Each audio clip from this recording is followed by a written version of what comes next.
Julian Strawther just saved the Denver Nuggets season. Shout out to him. They extend the series for a Game 7, which thank you to the basketball gods because this second round has kind of been weird. My Knicks are still waiting to try to close out their series as well, but the other two series kind of went by. The Jason Tatum injury kind of put a dark cloud over the Knicks series.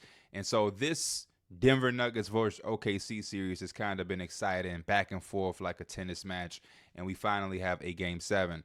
There's a lot that we can talk about. I'm going to start with Julian Strawther. The 8-point third quarter where he didn't miss a shot was extremely big time for them. And ultimately, the 15 points that he gave them off the bench was a big booster. All series long, the OKC Thunder and their bench has just been something that the Denver Nuggets have not been able to compete with. And it's kind of put David Adelman in a bit of a pickle, trying to decide which way to go, who can close things out. We just seen back-to-back games where Michael Porter Jr. shot, 2 of 14, 0 of 10 from 3. And then the other option when Michael Porter Jr. isn't making shots is a Russell Westbrook, who in one of the games shot 12 shots, and 9 of those 12 shots were from 3. He wasn't making them. And it kind of put, like I said, David Adelman in a very tough spot. So to be able to have a guy like Julian Strawther perform tonight in a game that was a must-win, you know what I mean? The season is on the line, and to have a guy like that step up was extremely tremendous. This is the first game where I felt like their bench was adequate with the Oklahoma City Thunder. You know what I mean? It was they still got outscored 32-27 from a bench points perspective, but it was still right there, and you can see some of the impact. You can see how much they needed it and what bench scoring does to teams in certain areas of the game. When you have that third quarter, or you want a 3 to 4 minute stretch where you can sit down a guy and still have some reliability on offense, they got that tonight. So big shout out to them. And again, I got to give all of my credit early on to Julian Strawther. I do want to also give flowers to Christian Braun. I felt like in that second quarter, where Oklahoma City started to get their groove and fight back and take control of the game, it got really dry for the Denver Nuggets in that area of the game. And if you watch, Christian Braun made not just big time plays, but he made energetic plays that I felt like brought the crowd back into the game to give them ultimately that home court advantage, right? Like, it's one thing to make impactful plays or to make a good play, but it's another when, you know, Christian Braun is getting a stop, or they get a stop and you get the rebound and you kick it ahead and he's going downhill, finishing at the rim over, you know, who was it, Chet or something. He had a very tough finish over a couple of guys, and I was surprised he even went up. We know how good he is in transition, but I just felt like he had plays that were impactful, they were good, they were big, but they were also energetic, and they made the crowd stand on their feet, get back involved, and really give them that home court feel and momentum when OKC started to fight back and, again, take control. One of the things Denver is going to have to work on and be a lot better at in this Game 7 when they're not going to be at home is transition defense. I felt like the transition defense was something that they struggled with, and it was one of the things that allowed OKC to stay in this game for as long as they did.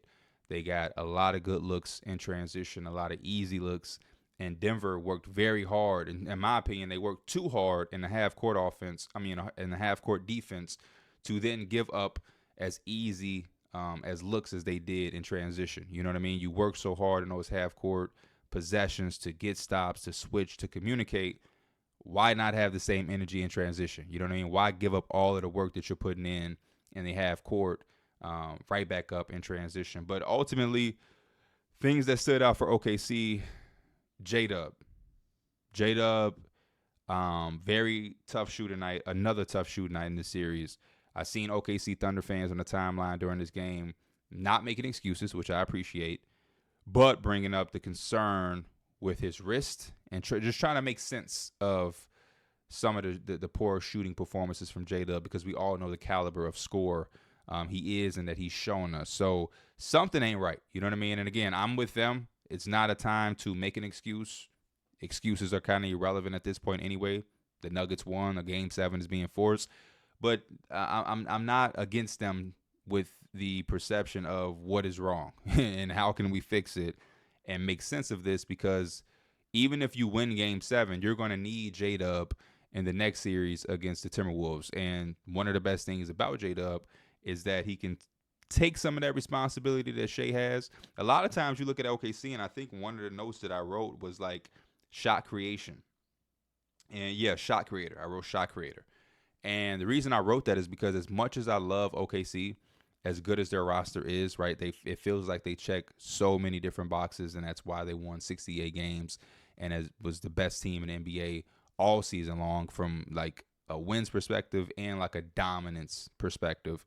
But like I would love, unless obviously you win a championship, then it's like you could do whatever. But I do think that the bench could use some shot creation. Like you love being able to have Alex Caruso come off the bench. You love what Aaron Wiggins has been able to do or is able to do in certain games, in certain moments. Isaiah Joe, especially in the regular season, we know has lighted up on different occasions. And then Casey Wallace, is a great tandem with Alex Caruso as far as being disruptive and causing havoc against opposing guards. But it's like there's certain times where I would just love for somebody else to be able to create their own shot. Or not even, let me take that back. Not just be able to create their own shot, but like put some amount of pressure on the defense to create a shot for themselves or somebody else. Because oftentimes it feels like it's just Shea, and then you have JDub, but when JDub is shooting 3 of 16, you know what I mean? He still made the most of it, right? He gave you 10 assists and 7 rebounds, which is, what I always ask of players. It's like, don't get hung up on your jump shot or what your scoring is. Like, try to find ways to be impactful and make yourself, suitable or productive on the floor, even if you aren't making jump shots. But there is just something that feels like is missing. It's almost kind of like what Dennis Schroeder was able to do for the Detroit Pistons, where it's like, we know how good Cade is. We know how much attention he can draw. We know the shots he can create for himself and others. We know it can make defenses collapse. It's the same thing to Shea. Shea's potentially the MVP. We know it can average 30 a game. We know there's nobody in the league that can stop him or stay in front of him. We know the amount of pressure. We know he's going to draw 2 bodies. But it would be nice to see one more person outside of him and JDub feel confident enough or garner enough attention or respect from the defense, to be able to create something, whether that's while Shea is on the court with them, while Shea is on the bench. But I do feel like sometimes OKC runs into certain walls where it can get a bit predictable and it can make their offense a little stalled. And even when they score, is like, oh, that was an ugly possession. I feel like that showed a lot in the third quarter where I think they got outscored in the second half, 61-46. But in that third quarter, they came out extremely flat. And I'm not saying, I'm not saying that going to get Dennis Schroeder or a player in that style like removes that from totality. But I've saw possessions where I think Lou Dort hit like a crazy mid-range shot that was not like a Lou Dort shot, but that was one of the possessions that just looked ugly. And they scored off of it. You credited Lou Dort. That was an incredible shot. But that's not a shot that you can rely on. And you kind of got bailed out with Lou Dort making a shot like that. And I don't even know if you want Lou Dort to be taking shots like that. It's not a shot that I don't think we can pull up in his in his shot profile from this year. I don't think we can pull up a 5-minute mix or a 5-minute stretch of film where Lou Dort is taking that shot. You know what I mean? So that was one of the issues for them. And then again, like they just didn't shoot the 3 ball as well as a team. 11 of 40 from 3, 27%. They left 6 points at the free throw line, going 10 of 16 at a 62%. So really, really tough night for them in that aspect as far as just shooting overall as a team. Nobody, I'm looking right in front of it, nobody made more than 2 threes tonight. Nobody. They got killed on the glass. The Denver Nuggets were a plus. I got to start writing a little bit better with my handwriting. I just kind of scribbling and whatever come to my mind. They were a plus 16 on the glass. The Denver Nuggets out-rebounded them 61-45. The Denver Nuggets also had 11 offensive rebounds, which I've been loving. I think the last game was a little bit disappointing for me because you could tell that Jokic was a lot more intentful on being a problem on the offensive glass because I think the previous game he had no offensive rebounds. He only had 1 tonight, but Aaron Gordon had 2, Christian Braun had 2, Russell Westbrook had 3, Peyton Watson had 1, Julian Strawther had 1, Jamal Murray had 1, And so I love the attention of like crashing the glass, getting those extra possessions. It's so valuable in playoff basketball. You got to get love to Jamal Murray too. This is what like his flu game. It was very concerning seeing the reports of him being a game time decision, even though we all knew he would probably give it a go. But anytime you got the flu, there is no telling how your body is going to react to the flu, as far as trying to play. I've been sick before. I think we had a championship game in high school, and I was like, nothing is going to stop me from playing. I know I'm sick. And then I woke up, and my body was like, nah, you ain't playing. And it's ingrained in my brain because I just remember it was like my freshman year. I'm like 15, just just going through it, wishing I was out there with my guys. But shout out to Jamal Murray. I think that first quarter and the way he came out guns blazing was exactly what they needed. And I think they're going to need to replicate that in Game 7, whether it's him, whether it's Jokic, whether it's MPJ, who hit a 3 early on in his game in that first quarter, which was a delight to see after going the last 2 games without making a single 3-point shot. I know it felt like a lift was off of his shoulders seeing him make a shot like that. But somebody has to come out and have them rolling early, because that other game where they was down, 9, where they only scored 8 points in the first quarter, they were off to a bad start, and then they had a bad finish in the fourth quarter. This game was a lot more encouraging because you had a really good start to the game, and you won the fourth quarter and was able to close it out. It looked a little ugly at the end. I wish it could have been a lot more smoother, but Alex Caruso is just a world-class defender who was making these all-star level players, MVP level player, turn the ball over on back-to-back occasions and almost got a back-to-back. So I get it. Shout out to Caruso. He just applies that much pressure. But you would love to see the end of this game be a lot smoother from Denver's perspective. It dragged out a little too much for me at the end. I'm like, what are they doing? But yeah, shout out to Jamal Murray. Shout out to Jokic, 29, 14, and 8. He has some really good passes. I love the connection between him and the mid-post, him and Jamal Murray doing a thing. That's going to take so much attention. Michael Porter Jr. has to be respected as a spot-up guy from behind the arc. And Christian Braun and Aaron Gordon do such a good job on that baseline, getting into those dunker spots, getting behind the defense. And Jokic he has eyes in the back of his head, side of his head, and he's going to find guys. And I felt like there were a few good, really good passes to Christian Braun, who did a really good job sitting behind the defense. Second half, in totality, zero fast break points for OKC in that third quarter was tough. And they just couldn't make shots. 35% from the field, 17% from 3 in the second half, 4 of 23 overall. Really, really, really, really, really tough shooting. Really tough shooting. It also was tough that 32 free throws for the Denver Nuggets. 32 free throws. I know that's going to be a conversation probably on Twitter. You might hear some player say something about it. But watching the game, it didn't feel too crazy or too dramatic. Kind of felt like the Thunder took a lot of 3-point shots, a lot of perimeter shots, a lot of jump shots from Shea and whatnot. JDub, one of his 3 made shots, I think was a nice, solid mid-range pull-up shot. So that comes with it. I think that Game 7 is going to be huge. It's going to be dramatic.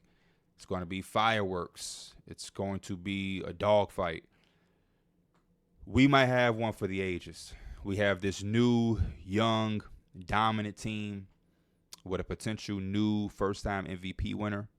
We have a team that has 2 bigs in the starting lineup.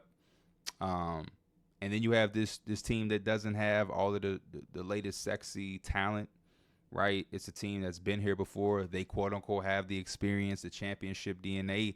The guy who's the best player in the world, may not be the MVP, but the best player in the world. They have some continuity, and it's going to be a clash. It's going to be a clash. OKC is going to have an amazing crowd for them at home. It's one thing I do love about the Oklahoma City Thunder being prominent and relevant. I think that their crowd participation is beautiful and wonderful. I saw when they were splitting white shirts, blue shirts, white. I like when it's all when it's a whiteout. I love that. It brings me back to the OKC Kevin Durant, Russell Westbrook days, and it's just like nostalgic for me. But I love that the crowd is going to be lit and participate in whatever they want to put together. And then Shea, I feel like this is the moment where MVPs, best players in the world, these different taglines that guys are getting, this is where it matters. And Shea is going to come out relentless. Shea is going to try to get his fouls. They might have the home whistle, putting that out there. And I think the same is going to be said for Jokic. He's going to try to impose his will. We've seen the performances already in this series that he can have. This is a guy that can have 40-20, that can make three-point shots that are crazy, hook shots. He can get 5 to 6 offensive rebounds in a single game. Like, they're going to have to come with it. My biggest thing and my biggest wild card for both of these teams going into Game 7 is going to be Michael Porter Jr., and if he's able to give them anything. Tonight wasn't some world-class night for him. He gave them 10 points on 4-9 shooting, and he shot 2 of 5 from the three-point line at 40%. No free throws, only 4 rebounds, no assists. But it was something. It was something. You know what I mean? If he gave them this in either of those last 2 games, this series potentially is over. Like, that's how important he is when we just talk about giving them something. Jamal Murray, Jokic, a lot of times are so damn good that the surrounding players like Aaron Gordon or MPJ, you don't have to do much. You don't have to have a 30-point outbreak, but, give the team something. It may be a crucial 3-point shot. It may be an offensive rebound. It may be, getting a stop or something. But, give them something. And that was a good representation of tonight. You know what I mean? And then, again, you can't speak enough about the performance that Julian Strawther had. A guy who is young on this team as far as the experience compared to everybody else. And it's a guy that's, he has to stay ready. Doesn't know if he's going to play tonight. Is he going to play this night? Just one of those guys got thrown in the fire, took advantage. Can you count on that and expect it in the next game? Unfortunately, no. So, again, that's why I say the Aaron Gordons and the Michael Porter Jr.'s, who it feels like Strawther kind of made up for offensively, they have to be better and ready and more sharper on the offensive end, and to give this team something in Game 7. My wild card for the Oklahoma City Thunder is JDub. Like I said, he's had some bad shooting nights. Now this is another one. They're going to need him to be who he really is. Somebody's going to have to step up for Shea. And I think Caruso is going to be a big X factor as well. He's been able to knock down shots for them a lot in this series, and I think they're going to continue to need that in the Game 7. Ultimately, I just want one that's like what the rest of the series has been. I want it to be down the wire, potential buzzer beater. I want guys to be available. I know Shea had 4 fouls early. I want everybody to be ready, out of foul trouble, and I want these 2 teams to go at it, and I want something that's going to have us walking away saying that was one for the ages. We're going to be locked in all playoffs long. I know y'all have been looking for me to speak on the Knicks ever since they went up 3-1. Coincidentally, ironically, every time over the last 2 games that the Knicks played, I've been busy with work. So we won and we went up 3-1. That was the day we did the linear show, I believe. So I didn't get home till 1 o'clock in the morning. I couldn't really speak on that too much. And then when we lost this last game, I was doing some stuff at the draft combine for Teed Up. And so I couldn't make a video about the loss we took. I won't lie. Probably worked out for me because I did not want to talk about a 20-point loss in a potential closeout game. Hopefully we do it tomorrow. Regardless, you should be hearing me and my thoughts on the game tomorrow. And hopefully it's some good thoughts. But as always, I appreciate y'all. I love y'all. We are locked in all playoff long. Again, thank you, basketball gods, for giving us the Game 7. We deserve this. These playoffs have been incredible, and it's hard to feel like I'm asking for something else, but I do want a Game 7, damn it. I'll see y'all tomorrow. I'm out. Peace.